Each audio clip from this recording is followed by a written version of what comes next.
Greetings, welcome back to Ministry Monday. I'm in my son's office today, and his studio setup is considerably an improvement on mine, so I'm going to enjoy it for the day and may try to actually get several of these done over the next days. They're away, and we're kind of playing grandpa for our grandkids and also with the church that they have planted.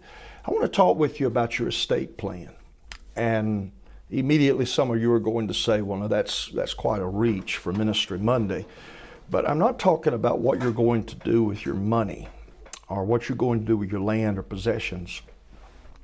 Paul told Timothy, take what I have given you and give it to other faithful men who will give it to other faithful men.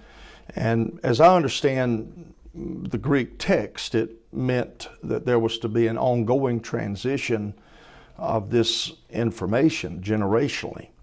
And so I want you to think about this. There are things, elders, that you know, even those of you who are in your 40s, your 50s, your early 60s, there are things you know and have experienced in life, an accrual of wealth, a wealth of knowledge, a wealth of Bible study information, a wealth of sermon material, a wealth of just riches that can be such a benefit if we will learn and think about how we're going to transition this to the next generation. What is your estate plan? Who do you want to gain from the things you know, what you can invest into them, the things that you can say to them? Just now, the United Pentecostal Church that I'm part of is starting a Sages ministry, and I thought about that name, and at first I wasn't particularly enamored with it, but a sage is someone who has an accrual of wisdom and understanding.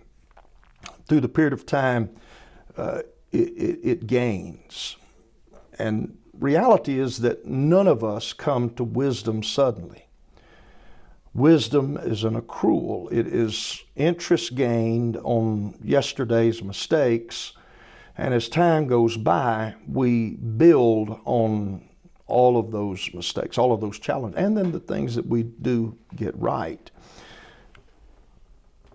Unfortunately, we're burying too much wisdom. We're burying too many insights, things that should be transitioned to someone who is of the arriving generation. So I'm challenging myself, I'm challenging all of us to think about how we can get our insight, how we can get our knowledge and perspective, particularly if you have been effective in developing people, growing a church, particularly growing a church made up of converts who become mature disciples in Christ, and you have influenced and impacted. What's your estate plan? What are you going to give? How are you going to go about transitioning it?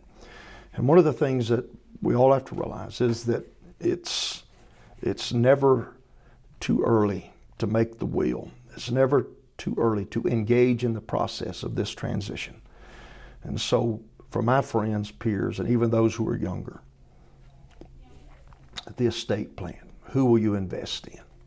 God bless.